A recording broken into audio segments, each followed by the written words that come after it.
up this morning and my mind flew away, and looking back sadly from tomorrow,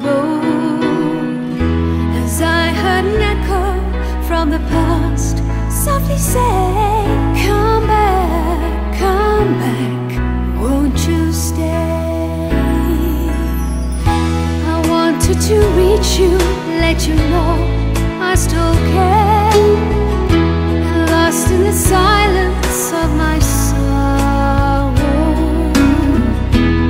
I put a promise in the wind, on the air, to fly away to you there. Touch the wind, catch my love as it goes sailing. Touch the wind. Baie dankie, kan jy my allemaal hoor? Daar achter, so ek hoef nie harder te praat nie.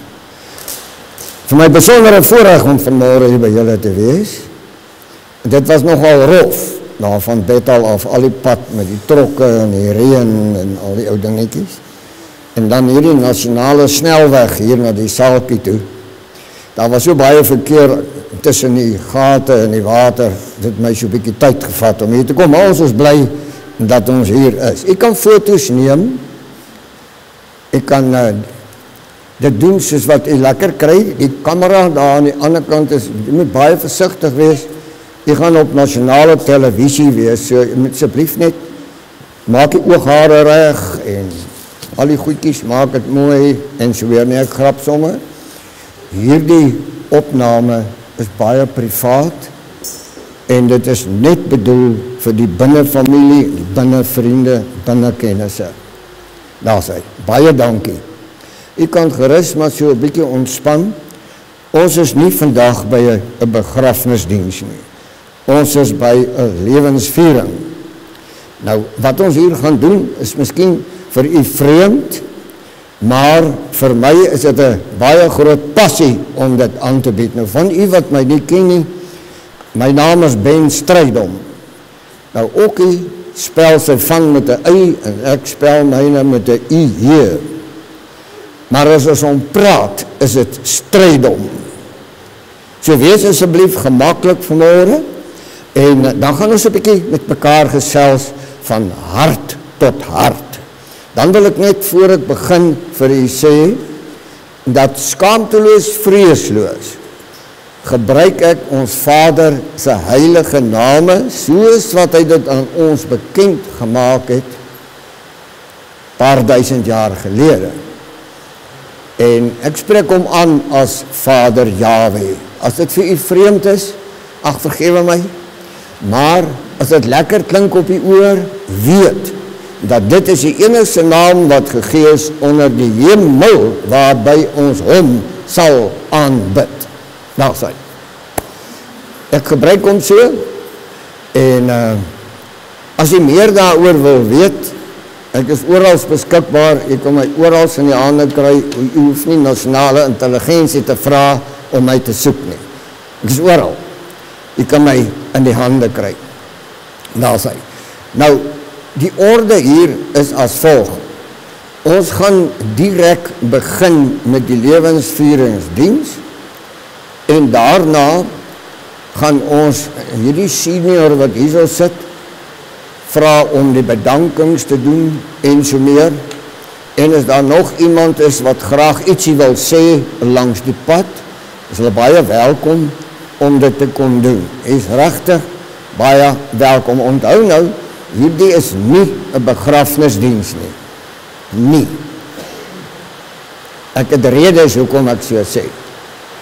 Maar as jy niks wil sê nie, jy wil na die tyd die familie so ekstra ou drukkie kom gee, miskien help om 'n traan af te droog, miskien net so vashou onder die elmboog te gee, is baie welkom om dit te doen.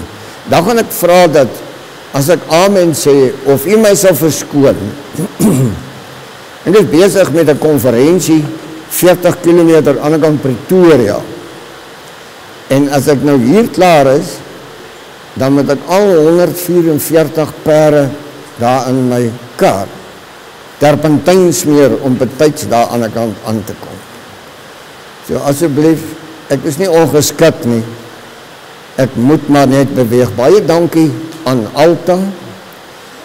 Sy het vreeslik met my gekommunikeer die afgelope tyd om hierdie dingetjie moontlik te maak. Maar baie spesiale dank en waardering aan elkeen van u wat geskuif het van 12 uur na 10 uur om my ontwil. Mag Vader u seën met die rykstes van sy seëninge oor hierdie kosbare saamwerk en die wil om dit so te kan skuif en die omstandighede trotseer om hier te kan wees. Dit is fantasties. Baie, baie dankie daarvoor. Ek wil vra dat u net so sal sit en dan buig ons die hoofde. Ons Vader, baie dankie. Baie dankie dat u die Vader van lewe is, van vreugde, van oorwinning, van toekoms, van 'n lewe sonder einde. Dankie dat ons vandag hierdie lewensviering kan doen tot eer van u kosbare naam. En hierdie man ook wat u so lief gehad het, dat ons hom sal dra deur die vreugde in ons hart, want u het hom voorbeskik voor die grondlegging van hierdie wêreld. En ons loof, ons prys u daarvoor. Vader, beskerm elkeen op pad terug huis toe. En dankie dat wanneer ons sal terugkeer by ons eiendom, ons sal dit vind, soos wat u dit vir ons gehou het. Prys u kosbare naam daarvoor. En Vader, die kinders en die kleinkinders, u is die trooster. U is die groot salwer. Vertroos hulle met die diepte en die innigheid van u majesteit en u grootheid. Ons loof u daarvoor. Amen. U kan terugsit. Ons gaan met u praat oor onder andere oor Okkie, maar ons gaan eintlik met u praat oor Vader Jahwe.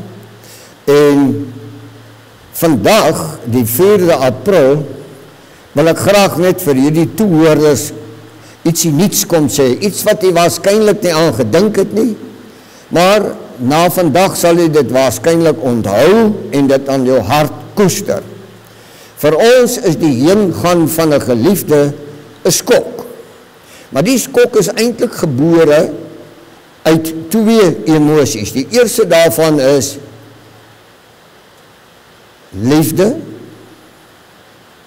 en die ander een is dalk selfsugtigheid. Ek sê dit nou vir u baie mooi, want 'n mens is eintlik selfsugtig, want jy wil eintlik jou lewensmaat vir tyd en ewigheid by jou hê. En so tussen dit en liefde het daar 'n wisselwerking. Dan is ons by die persoon, dan is ons nie by die persoon nie. En dan byt ons mekaar en ons trap mekaar se hakskeen raak en ons sê woorde wat ons eintlik nie moes gesê het nie. Maar tog wanneer hierdie persoon, hierdie geliefde, die laaste asem blaas, is ons in 'n skok. En die skok gaan juist daaroor dat ons het 'n klomp goed gedoen wat ons nie moes gedoen het nie. Die skok gaan verder daaroor dat ek verwyd my eintlik self, want ek kon meer verdraagsaam gewees het, meer liefdevol gewees het, meer getoetel, ek moes meer daar gewees het, en ek is nie, en dit, en dan loop ek met 'n selfverwyd. Nou toe, kom ons praat vanmôre met mekaar pad langs. Die dood is 'n werklikheid. Nou almal van ons, dit sluit my in, wat vanmôre in hierdie gehoor is, luister mooi, ons gaan hom nie mis nie. Nie een nie. Nie een nie. Met ander woorde, dit is 'n werklikheid. Maar ons moet kyk, wat is die werklikheid? Is dit ergens in die skrifte vir ons aangeteken en hoe moet ons daarop reageer? Moet ons 'n passie daarvoor hê of moet ons loop met vrees oor hierdie? Kom ons praat met mekaar reguit. Hebreërs Hebreërs 9:27 sê in sy eerste gedeelte, en net soos die mense bestem is om eenmaal te sterwe. Eenmaal te sterwe. Jy het nie gehoor nie, die Hebreërs boek sê, die mens is bestem om eenmaal te sterwe, nie 2 of 3 maal nie, net eenmaal. En dit is die vreugde om vir u te kom sê vanmôre, die eenmaal sterwe is nie die finale sterwe nie. Ons moet daarna kyk en ons moet dit aan ons harte dra. 2 Samuel 14:14 sê dit baie mooi, jy kan later die ou teksversies oplees as jy wil, want ons moet eenmaal sterwe en soos water op die grond uitgegiet word, wat jy nie weer kan versamel. Is dit nie mooi nie? Hy sê, ons gaan uiteindelik sterwe en soos water op die grond uitgegiet word, sonder dat dit weer vergader kan word. Dis so finaal, dit beteken dat as dit uit is dit uit vir nou. Want hier is 'n diskant en hier is 'n ander kant. En as jy dit nie glo nie, dan moet jy later so 'n bietjie met my kom gesels daaroor. Maar hier is 'n diskant en hier is 'n ander kant. Al hierdie eigenaardige dinge van doodganery en trauma en vrees en liefdeloosheid en bekleierery gebeur als diskant. So dis 'n traumatiese omgewing. Maar die belofte lê daarin dat ons net eenmaal gaan sterwe. Daarom is dit so belangrik. Daar's 'n magtige belofte gemaak. Ons Vader Jahwe neem nie die lewe weg nie. Ek moet vir my mooi luister, of jy nou kerk toe gaan en of jy nie kerk toe gaan nie. Of jy nou glo en of jy nie glo nie, is nie ter sake nie. Die skrifte leer vir ons dat ons Vader neem nie lewe weg nie.